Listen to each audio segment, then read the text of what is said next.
I'm in the midst of guiding 9 people on individual silent retreat, long retreats.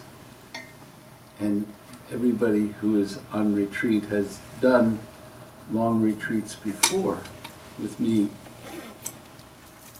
And on retreat, it's really easy to see how individual each of us is. And at the same time, there are fundamental levels of experience that we all share. We have to work on the individual parts so that we can train ourselves to experience that which is more collective or cooperative. And if we try and do it without doing the training, the inner training, we create initially something that seems great that ultimately falls apart.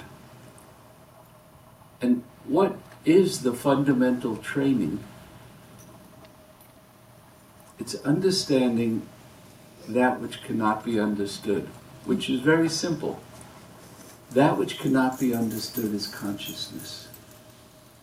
If any of us try to understand consciousness and define it, we can only do it by narrowing it down to a place where it isn't consciousness anymore. We have been trained from, I won't say birth, because we weren't trained from birth, but from early years, to value understanding everything. We have not been trained to value not understanding.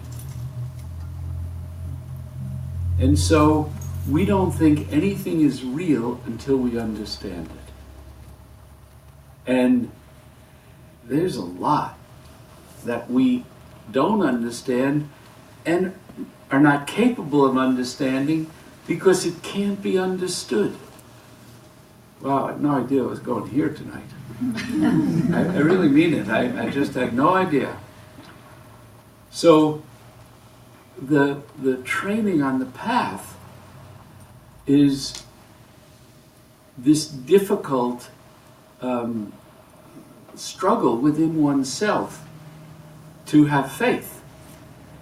Faith is not, forgive me, but it's not what we are taught by religious or, frankly, spiritual mentors. They say, have faith in God. Well, you can't have faith in God because nobody can understand God. And so if your whole trajectory is to have faith in that which you can understand, you're guaranteed to fail. Because I'll give you a very small example of God. And tell me if you understand this. Imagine a being that knows the thought of every human being, knows the thought of every leaf, knows the feeling of every animal, knows every mountain by becoming it. And of course we can say that in our minds, oh yeah, I understand that. Do we? Do we really understand what it would be like? What would it be like if you knew the thought of everybody in this room? Terrifying. Terrifying. I mean, there's no answer. We would all respond in different ways, but you know, and yet we're asked to have faith in that being. And then, as a curveball, we really can accept, not intellectually, because, bless you, we'll always struggle, but accept that we are not separate from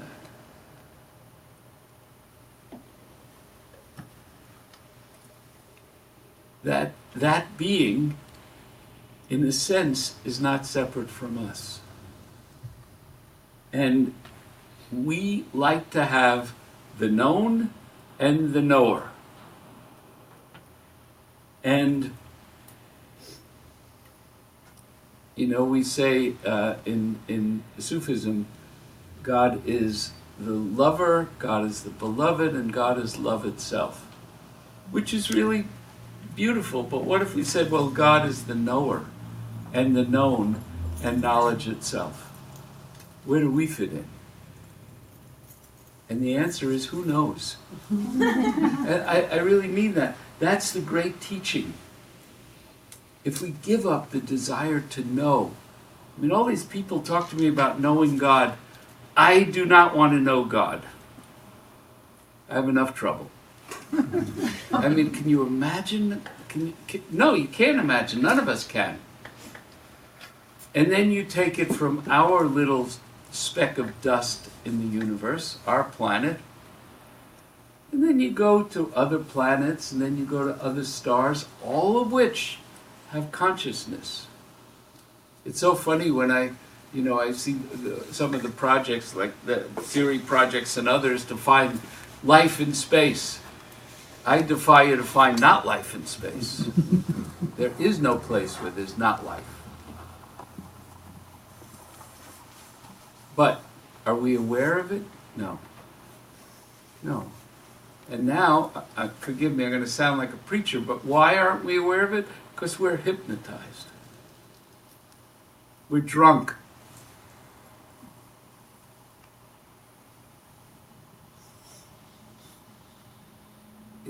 It's kind of sad, but there is some collective energy that does move us forward.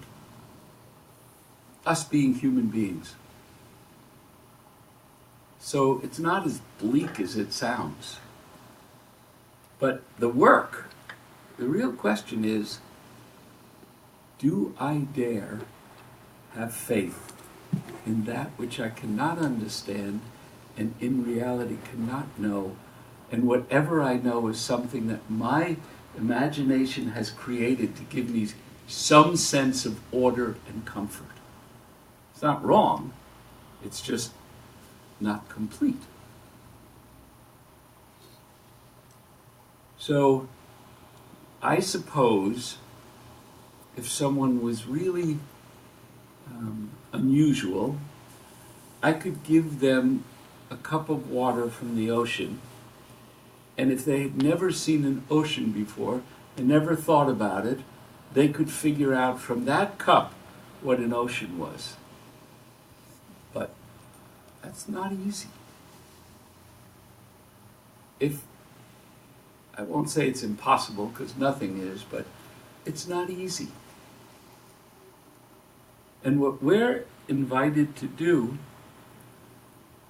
unfortunately, is unlearn everything we think we've learned, including everything we think we've learned about God, everything we think we know about the spiritual path.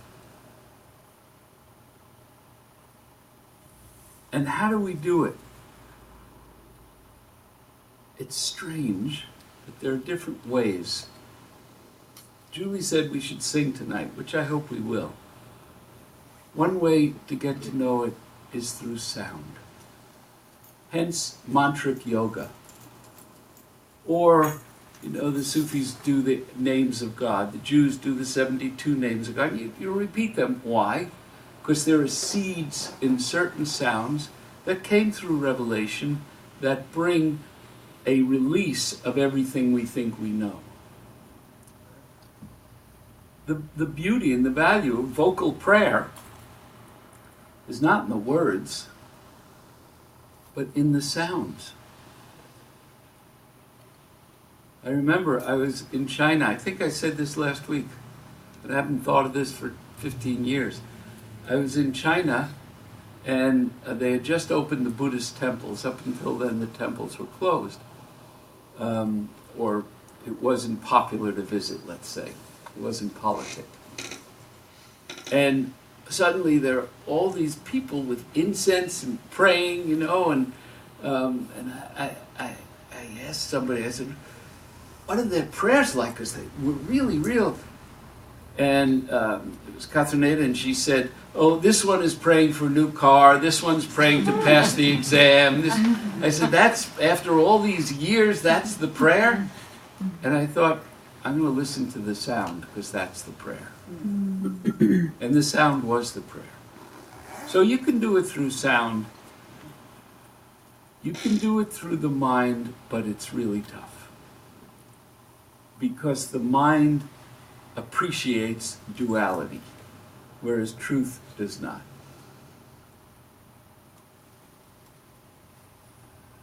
And there is no religion higher than truth. And truth is one.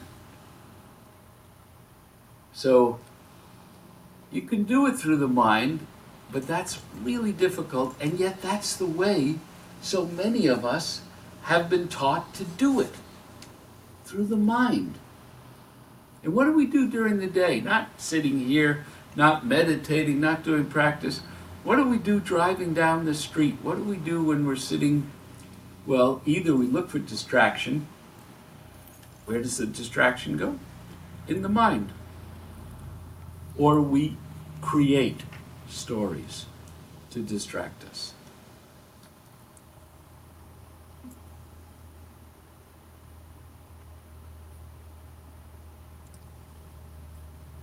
I have nothing against religion. Humanity needs religion. But I really wish that it would listen to the teachings of its prophets, prophetesses, because they really gave the way out. And not everything is literal. There's so many deeper meanings.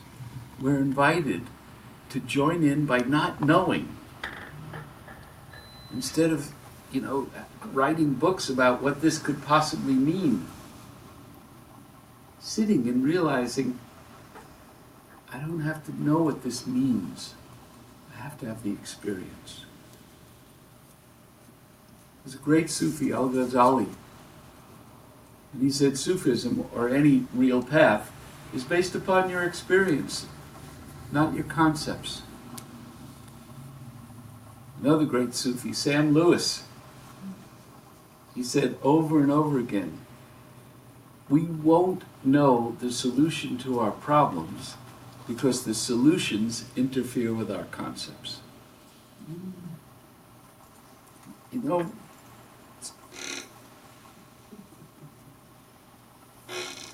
So we have this dilemma about our planet.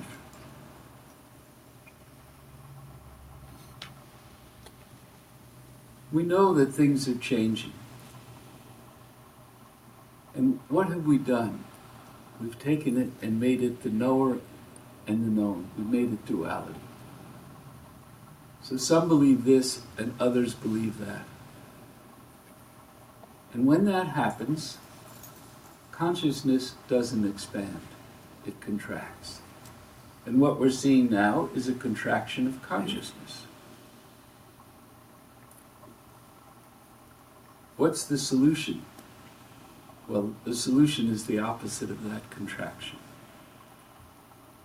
And how is it going to happen? Now, this is where the mind resists. It's going to happen by each of us in this room recognizing our responsibility towards the earth, which is to train ourselves to be conscious.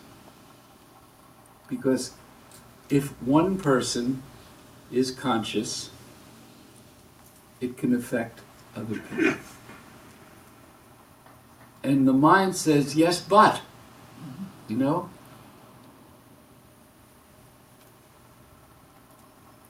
I really believe that the way out is consciousness, changing the totality of consciousness of all beings on the planet. Otherwise, we're going to get so stuck in the right-wrong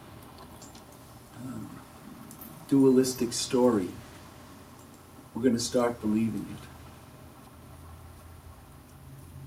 it. I was on retreat a couple of months ago, and I had a vision of what could happen.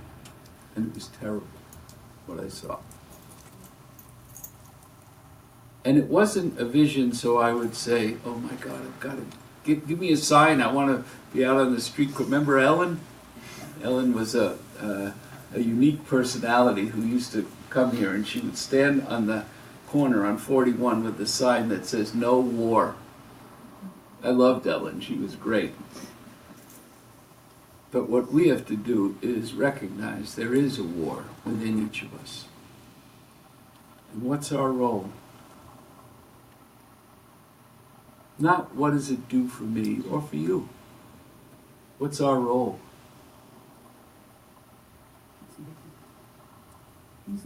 Well, I don't know if there is a word that represents a role for everybody. I just know that it has to do with consciousness. And I really know that. If we could stop understanding, we would start knowing why we came to planet Earth. And if we knew why we came to planet Earth, we could start living that. And that would be great.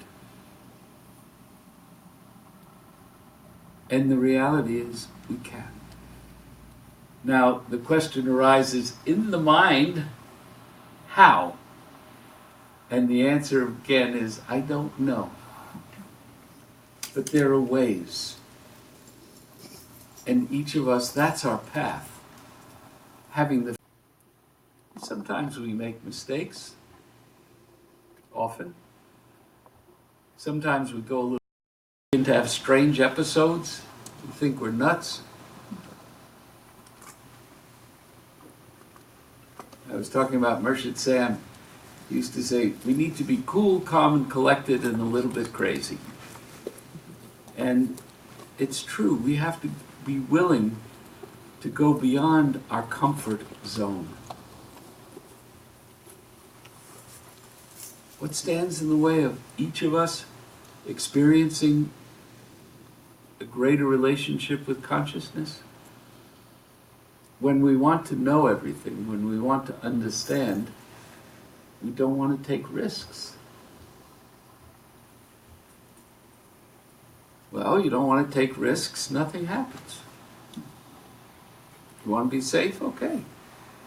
But nothing happens. And then you drop dead and nothing's happened. You know what happens after you drop dead? You get another chance, not here. You got the same mind after you die. No different. Even have the same body. It's just not physical, but it looks just like you. It's not you as a 12-year-old. You don't get rid of all your wrinkles or anything else. The way you look when you die, that's what you got. So might as well do it here. Why? A very great mystic said, why put off till tomorrow what you can do today?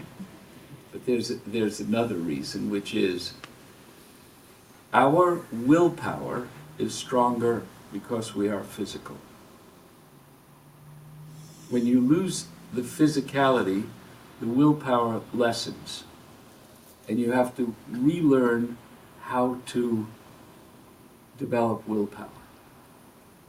And if you want proof, did you ever have a dream, and in the dream the bad guys are after you, and you go to run and you can't move your leg? That's that world. This world, you can move your leg. No. That world, it's tough. We're not used to functioning in that world. And as long as I'm really giving it to you, there's one more problem, which also is an answer. Really, really an answer.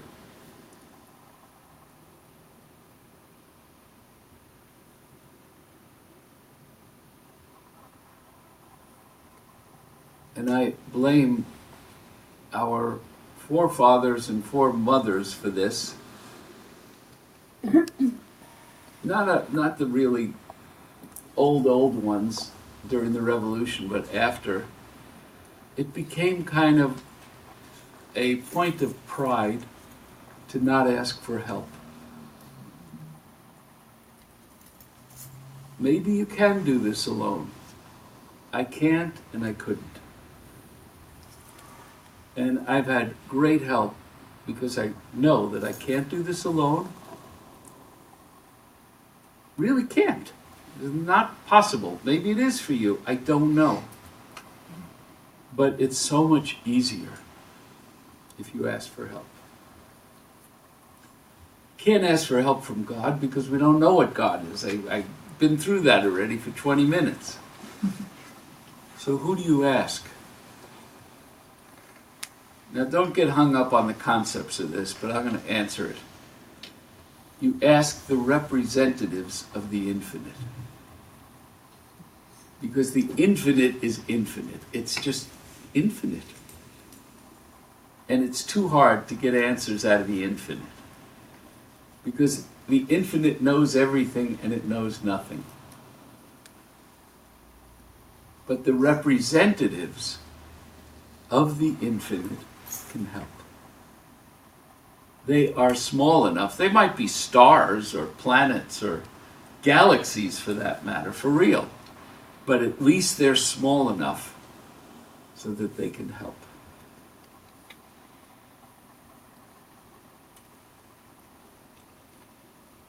You know, it's funny.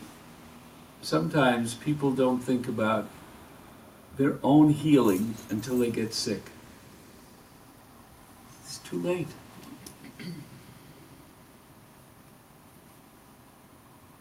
Ask for healing now when you're not sick. There's nothing wrong with that.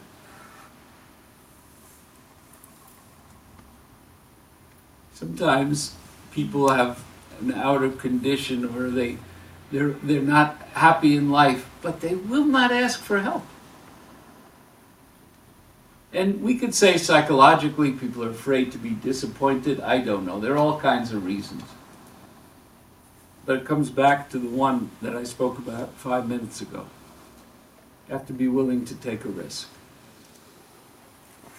So I always tell this story. Some of you have heard it ad nauseum, but I'm going to tell it again.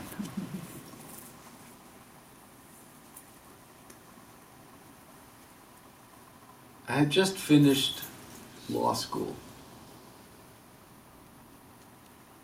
And I was working with a friend of mine who was running for Congress. She was 25 years old, and we stole the Democratic nomination. I mean, nobody would ever give it to a 25-year-old. But somehow we got it. All of us were just literally out of law school that May, and immediately stepped into this campaign for Congress. In June or July, I got a phone call from my childhood best friend, still my best friend in India now. And he was had been living for 3 months with this Sufi, this American Sufi, Sam Lewis. And if you want to know who Sam Lewis was, if you don't know, ask somebody who knows. I think a lot of people know. And he called me up, my friend, and he said, hey, because they were living in San Francisco. That's where Murshid Sam was from, and that was his arena. And I guess it was July. And he said, or maybe it was even beginning of August. He said, Murshid Sam said today he has to go to New York. And he asked me if I know any place that he could stay. So my friend said, could he stay with you? Or maybe you didn't even ask. It was a given. And I said, absolutely. I had never met him. And I thought Murshid was his first name. I really did. I thought maybe it's like Moshe or something. I had no idea what a Murshid was.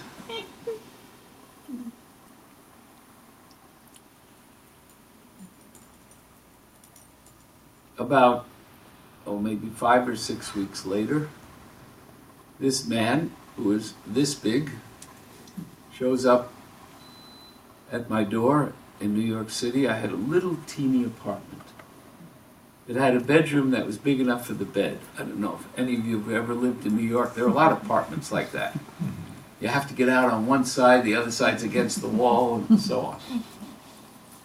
So, of course, I gave him the bedroom, and I was so primed, and in walks this little man in a plaid sport jacket, a non-matching plaid shirt, breakfast on his beard, baggy pants, and new what were the hush puppies that he had already broken the back of. And he comes in, he says, "How do you do? Samuel Lewis, San Francisco."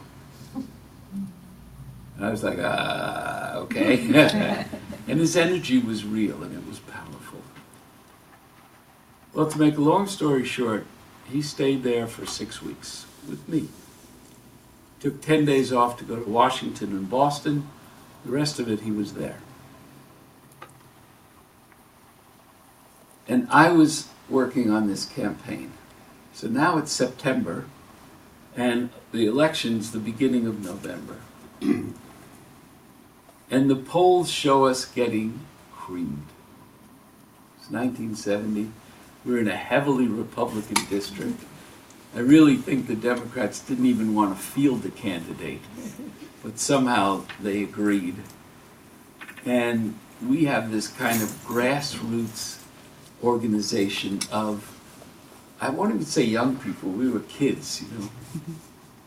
And people started to pay attention, and maybe the polls would inch up a little bit, so instead of being down by 20 points, we were down by 18 or...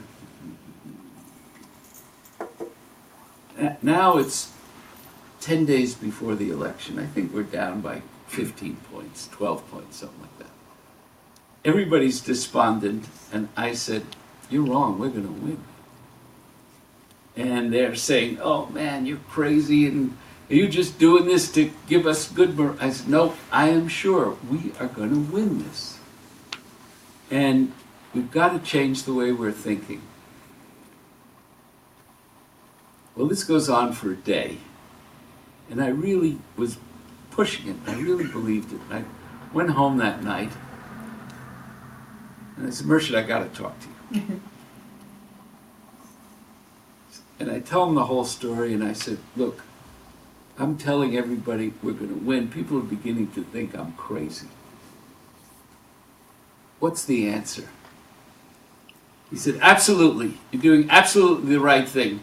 Of course you're going to win. Of course you have to tell everybody that. And you've got to believe it, and it's got to be clear with no doubt." And I said, "Oh, thank you." And then he looked at me and he said, "And if you lose, adjust."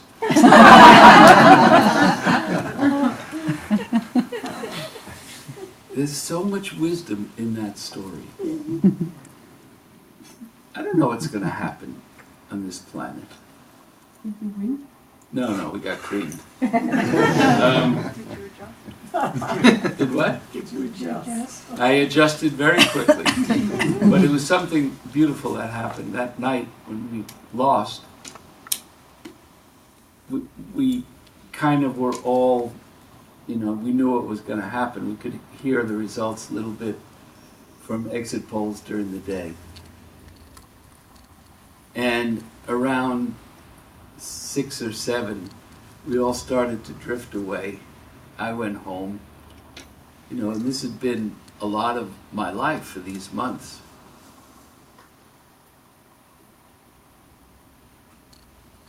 And I went in, and Murshid said, "You gonna lose?" I said, "Yeah." He said, "Okay, get in the car." He didn't drive. We went out, we got in the car, I said, "Where are we going?" He said, "Go out." The candidate, who's still a friend of mine, was Karen Burstein. Anybody know who that is? Or was? Is. Still quite alive.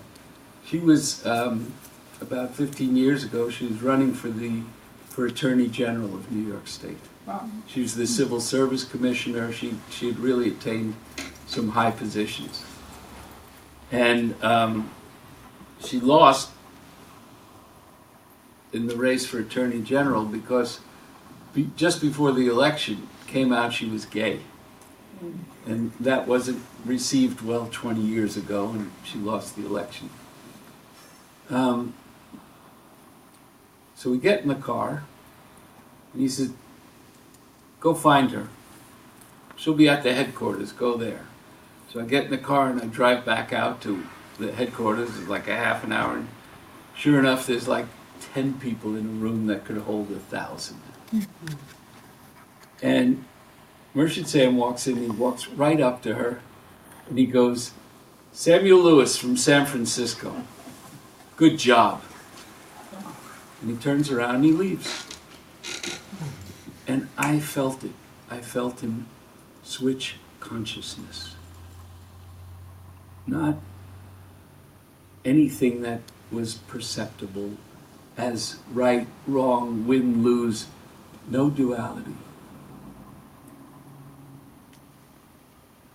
So years later, Karen was, I think, a state senator. And I was living Unadilla, our Sufi community in upstate New York. And I went to visit her at the Capitol. And I get into her office, and we're sitting and hanging out, and she said, who was that? I still remember that guy. Who was that? So I told her, and she said, what are you doing now? And I told her this, basically, except a younger version, but this. Mm-hmm. And she looked at me and she said, I'm so jealous. Mm-hmm. And I said, why? She said, I would love to be a healer, and I would love to meet people like that. Mm-hmm. I said, so what's stopping you? Go ahead. But she couldn't do it for whatever reason. And maybe it was right. I'm not saying she was wrong. But we don't know the outcomes. Because I've been in positions, and I think you have too, where much to your amazement, that which shouldn't have happened, happened. Then we say, oh, it's a miracle, it's wondrous, whatever. But it happens.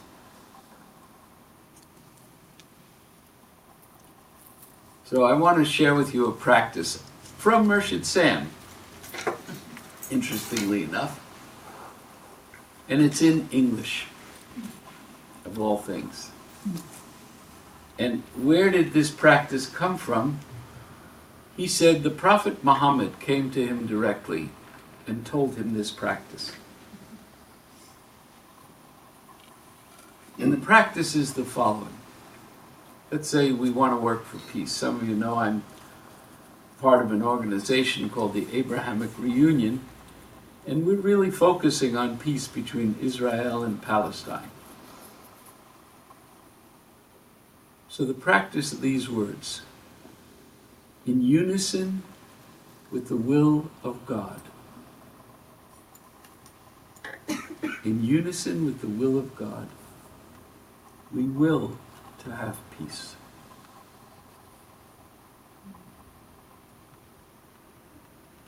We're not saying, oh God, give me. Oh God, give us. We are really accepting our place as potential representatives of God on this planet. And you know what we're doing? We are asking for help as adults. We're not saying, oh Lord, help me. You know, it's interesting, the original word of the Shema, you know, in Hebrew, in the Jewish religion, Shema Yisrael Adonai Eloheinu Adonai Echad, wasn't Adonai. Adonai means Lord. But it was that unpronounceable word that we say as Yehovah, Yud He Vav He, which is unpronounceable. So we're saying in unison with the will of the unknowable, we know enough to will to have peace. That is spiritual power.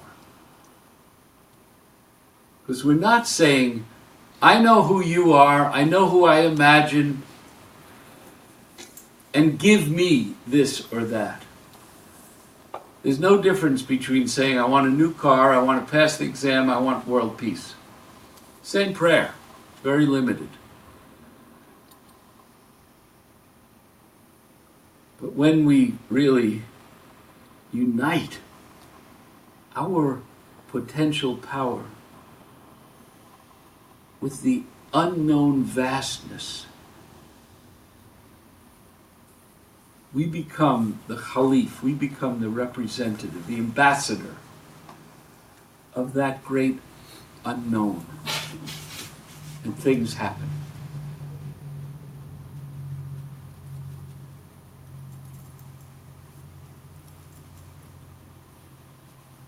There are conscious people all over the planet. There are people with heightened consciousness.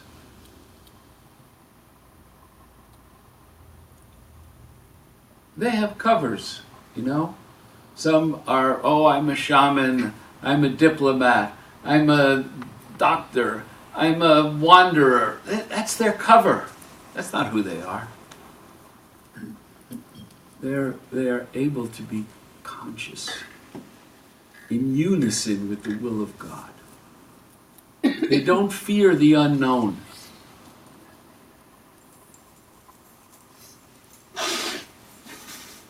You know, I'm going to say something, take it as you will. Sometimes I see the future. I don't ask for it, but I see the future pretty accurately. You know what the future is? An invitation to do this practice. Because not everything you see in the future is what you want. From your heart, not what your ego wants. It's an invitation. I don't want to see 2 billion people migrating on this planet unhappily. What can change that? In unison with the consciousness, with the will of God. And it's powerful. And if you don't believe it, you know, when the Buddha came to earth, he came with a number of arhats. You know, the beings, these bodhisattvic beings that came with him. They were enlightened beings, but there weren't many of them. Some say there were 8, 11, most 15. So there were maybe 15 people, and they changed the whole world. Jesus had his few disciples, most of whom did not know who he was, and certainly could not support that. Changed the world.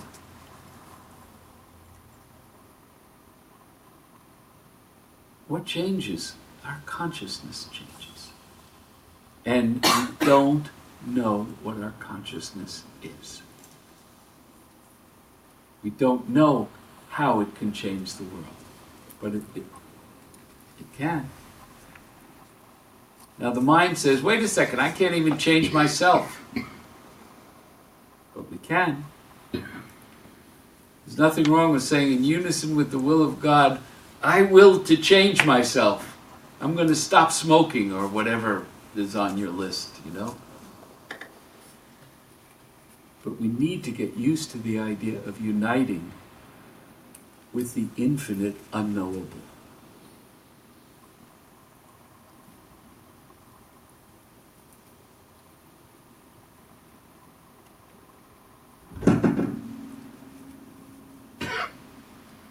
Wonderful prayers by Inayat Khan.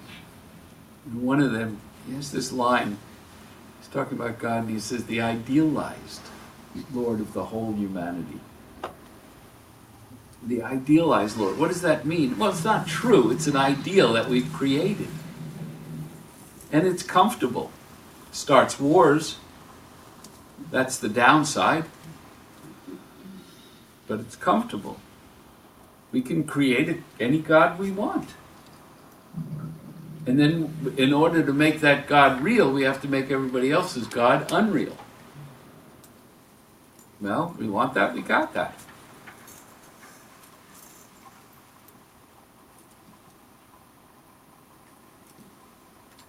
So now that I've depressed everybody, any questions? Oh, come on, how could you hear all this and not have any questions? That's ridiculous. Question. Question. Yes. If I come from the idea that I really don't know what is the purpose of all of this, and who's God, how can I assume that I want, in unison with the will of God, to have peace? Very good question. I don't know if you all heard that. Did you hear it in the back? No.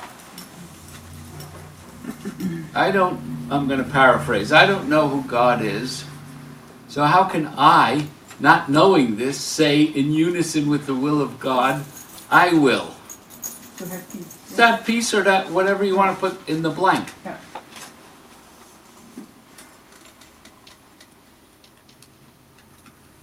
Next question. You know, I mean, how could I answer a question like that? I just know one thing. Nobody is born playing the violin. You practice, you learn, you go to teachers, you have passion, and one day you're playing the violin. I don't know any rhythm that can give it to you instantly, but there are exceptions. There are exceptions. There's a tradition that the way Moses experienced enlightenment was not that he saw a bush burning, but that he was called to the top of the mountain and he was struck by lightning. And that changed him, as you might imagine, you know. But that's really the exception. Even these great beings, where do you think, where's Marion? Where do you think Jesus was between 13 and 30? Some say he went to India and learned the way of wisdom in India. They tend to discount that. Yeah, of course. Of course they discount it. Why deal with facts when you can make up something better? Let's say somewhere, whether it was Egypt or India or both, somebody taught him a few tricks. He wasn't self-taught. And you know what? He didn't want to be self-taught. No human being of wisdom wants to be self-taught. And one of the greatest teachers I ever had at the end of his life had a teacher. And the teacher that he had was much less than the person that I knew. And I asked him, basically, I don't get it. You're much greater than your teacher. He said, it's always good to have somebody. Always good to have somebody you surrender to. And by wanting to learn from them, even if they're wrong, you learn.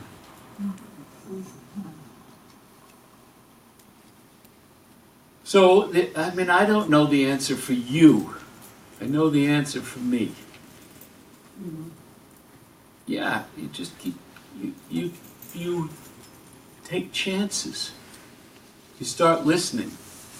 Oh, that was a disaster. Well, I'm not going to exactly tune myself that way. I want to hear. So I need to really tune. But if you don't have the disasters, you'll never learn anything. And if you don't take a chance, you will not learn. Yes. I've been sitting here thinking of something Jesus said. Yes. Or is reported to us. Yes.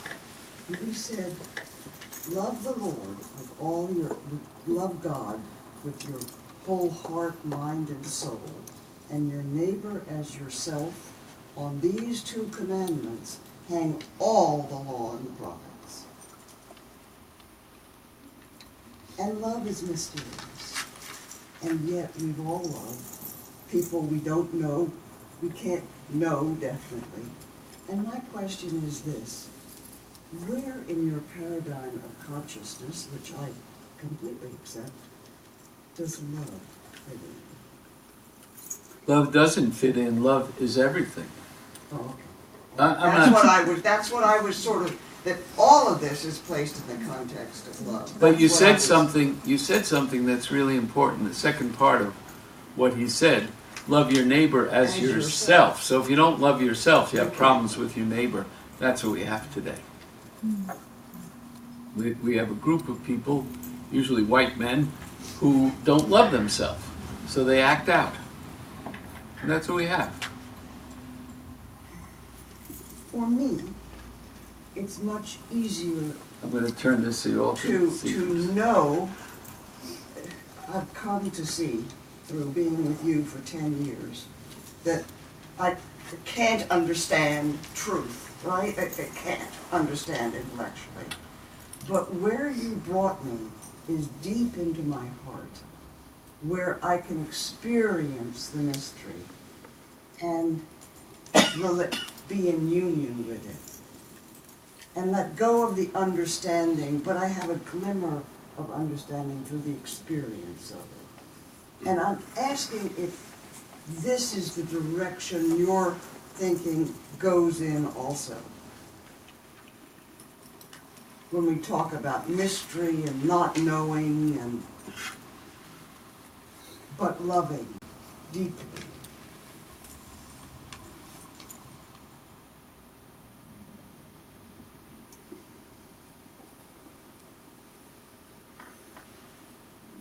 You know my hesitation in answering?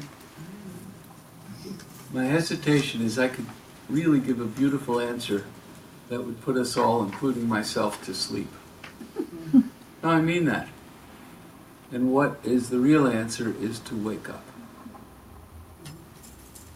How we do that, what it is, what we can live with and what we can't, is up to each of us individually. We create our path. And sometimes I think the real downside of gurus is that they're too good. They're too good at this. And they can be so good at it that you can believe that they can and you can't.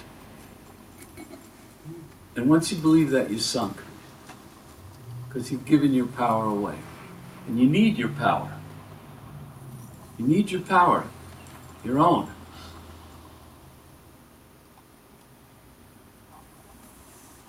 So I'll tell another story because it's so relevant. For many of us, Hazrat Inayat Khan, who came to the West in 1910, and he was sent by 4 Sufi orders to bring the message of unity to the West, from the East, from India.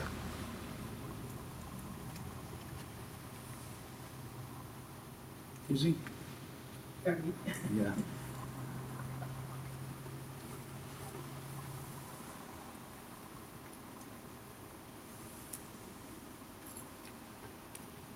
And he was a great musician. He was the best musician in India. And he was given by the Maharajas all these jewels and money and all of this. And one day he left this box with this treasure on a train.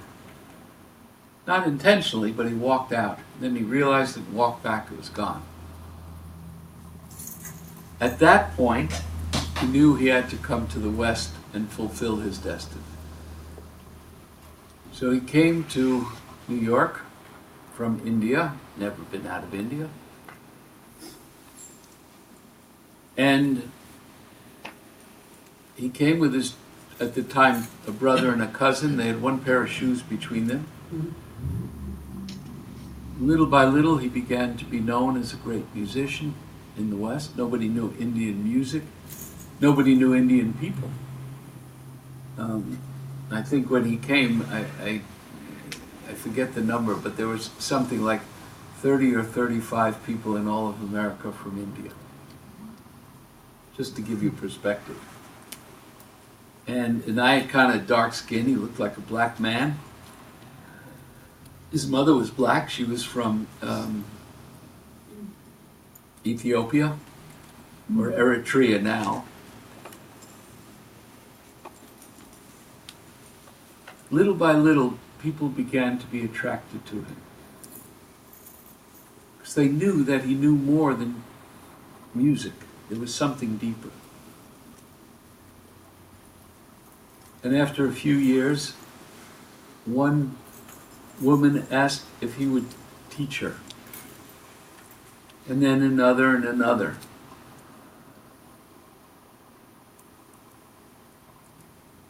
Later on, after the First World War, he moved to France because there was some prejudice in England. He was living in London by then with his family. And he got more students, and they had a school every summer, and he would teach. And some of the students were really, how should I say it, the upper echelon. You know, the class system in Europe at the time was very real. It was kind of like Downton Abbey, if you've seen that. Well, he had the people who owned the castles were some of his students, and so on. And he had 7 teachers that he had filled with a certain knowledge, and during the summer school, they were the teachers for part of the day, and he would teach for part of the day. 7 women, by the way. One of his young students, 22 or 3, was a man from Norway. His name was Bryn Bjors. He had a Sufi name, Shamshur. Shamshur was, Shamshur means tongue of fire. Right on. Shamshur was this, first of all, incredibly handsome young man in the midst of these upper class people, which he was not. And when he was 8 years old in Oslo, he knew he was a yogi, except nobody in Norway knew what a yogi was. But he knew he was one. And he started very early looking for somebody to guide him. And finally, at 18, Shamshur found an organization called the Star of the East, which really was part of the Theosophical Society. And he took the equivalent of initiation, or he joined it, and he could speak English. And when he was 19, Inayat Khan came to Oslo to give a lecture. And he needed somebody to translate. And they all said, well, there's this young man, Bryn Bjors. He can translate. So they asked Shamshur, and he thought, okay, a spiritual guy, I'd love to translate. And he asked if he could, this is a bit of a long story, so get comfortable. He asked if he could meet with Inayat Khan during the day so he could take some notes about what he was going to speak about. And there was this line of people waiting to go in and meet with Inayat Khan privately. He used to give interviews for a few minutes. That's how he would build his murids. And Shamshur got in line, and the guy in front of him was someone Shamshur really didn't like, because he was always gossiping and talking, and Shamshur said, oh, that guy's going to go in there and talk forever, and I'm never going to get a chance. And sure enough, the guy in front of him, the door opens and it's his turn. And Inayat Khan says, why don't you come in together? So they go in together, and there's a couch, and Inayat Khan says to the two of them, you sit this side, you sit this side, and they sit down for the interview. And Inayat Khan says, gentlemen, let's have silence. They sit for 15 minutes, a bell rings, interview's over, and Shamshir says to him, but I need to know about tonight. And Inayat Khan says, it'll be okay. So the evening comes. There's a lot of people to hear the speaker. Don't forget, they didn't have entertainment other than live entertainment then. People were fascinated by Inayat Khan. There were stories about him in the paper. So before Inayat Khan talked, Shamshir went to him and said, please, I need you to talk in 1 or 2 or 3 sentences and let me translate. It's spiritual topics and I won't be able to retain it. So Inayat Khan said, that was his response. And of course he got up in front of the room and spoke for 20 minutes without stopping. And Shamshir was so nervous, he wanted to do well, and he's sitting there and he was just dying. He knew what a disaster this was going to be. Inayat Khan stops, points to Shamshir, come up and do it. And he said, Shamshir said to me, he said, suddenly every sentence was projected into my mind. And I spoke for 20 minutes, and people were more astounded by the translation than by Inayat Khan. Well, this went on for the night. At the beginning of the talk, before Murshid started, before Inayat Khan started, Shamshir went to him and he said, you know, I do believe you're a very great teacher, but I can't be with you because I'm already in the Star of the East. And Inayat Khan said, that's fine, of course, you need to stay with that path.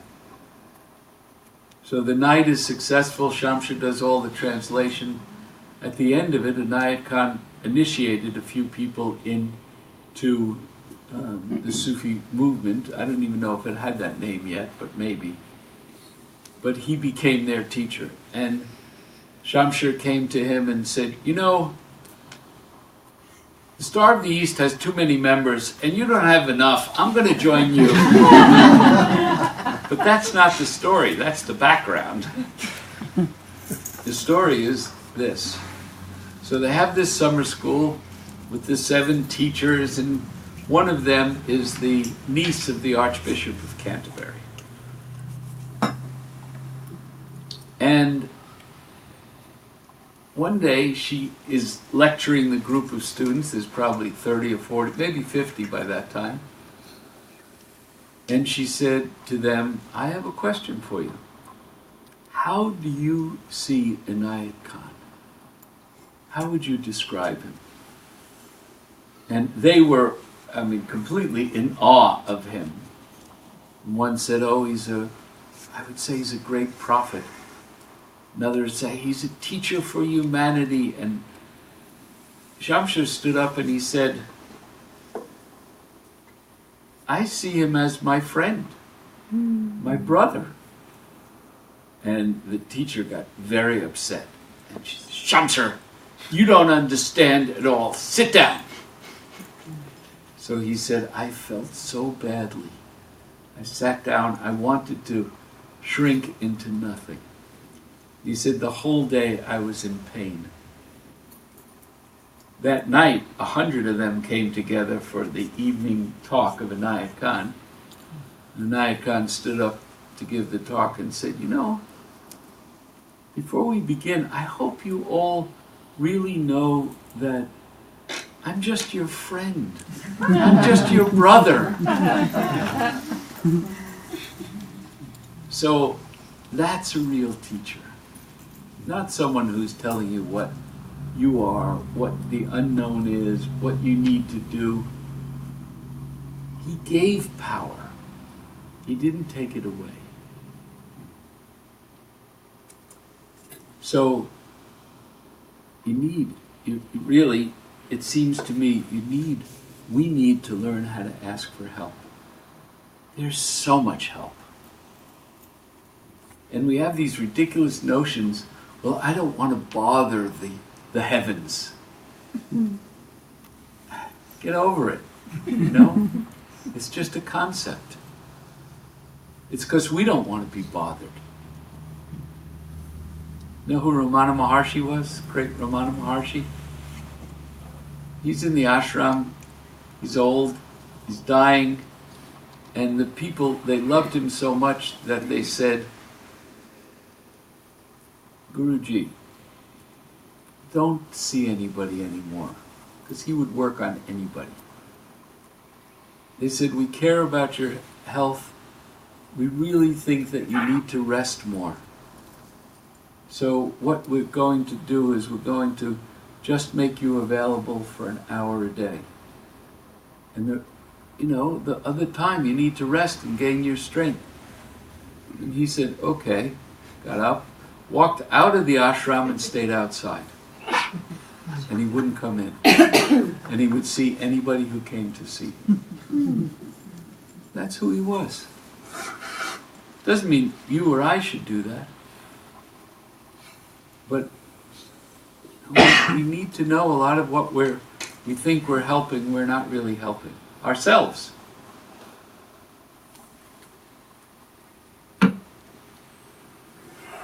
So, maybe I've talked enough. I said we would sing. Not too late. And since we're talking about India, let's do a little bit of that.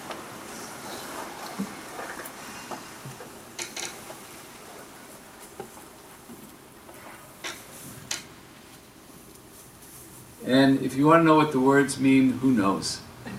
So just sing with me. Everybody, sing with me. Tara, it's your Norton anniversary. Congratulations.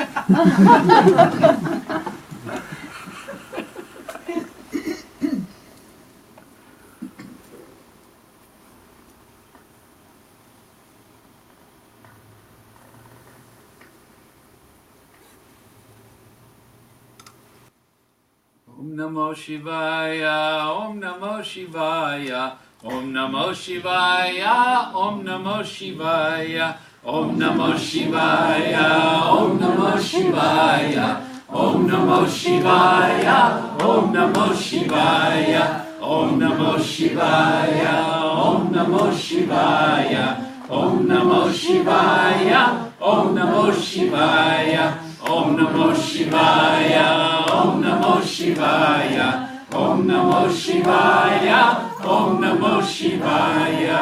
Now sing with your eyes open, not just your mouth open. Look around, you're alive. Outside as well as inside.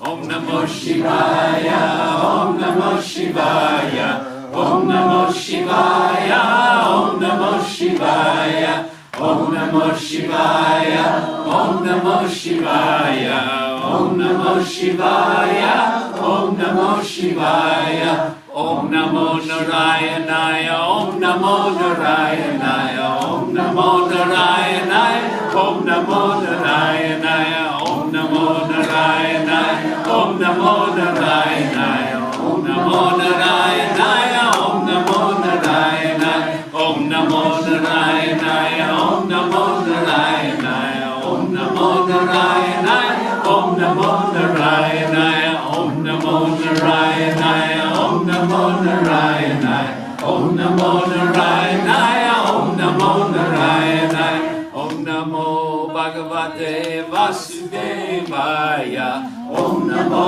Bhagavate Vasudevaya, Om Namo Bhagavate Vasudevaya, Om Namo Bhagavate Vasudevaya, Om Namo Bhagavate Vasudevaya, Om Namo Bhagavate Bhagavate Vasudevaya.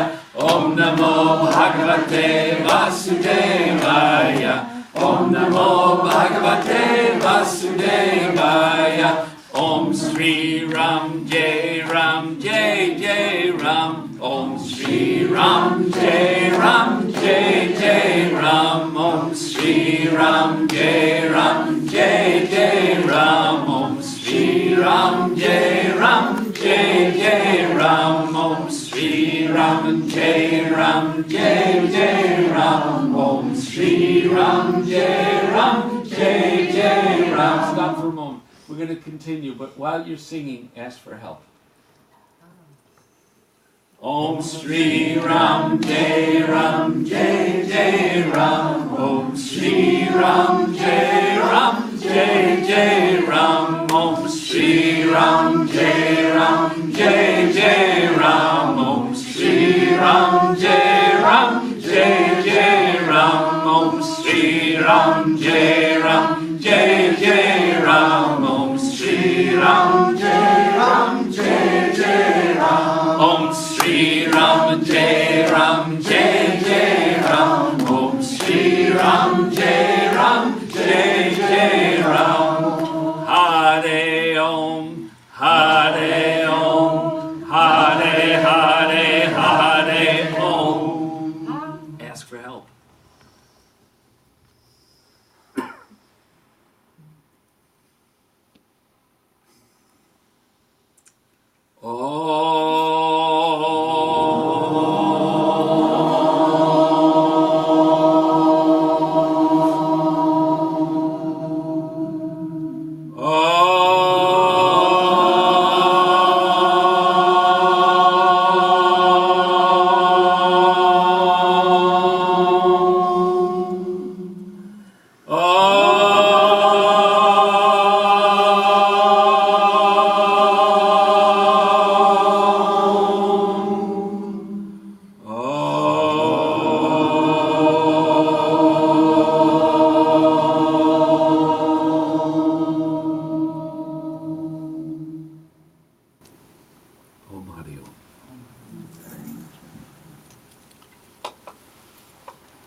That's enough.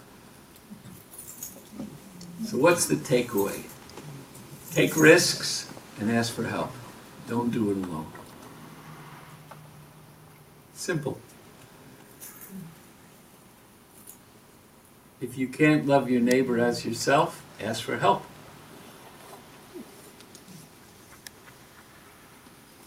You do too much alone. Thanks for coming. Put money in the basket.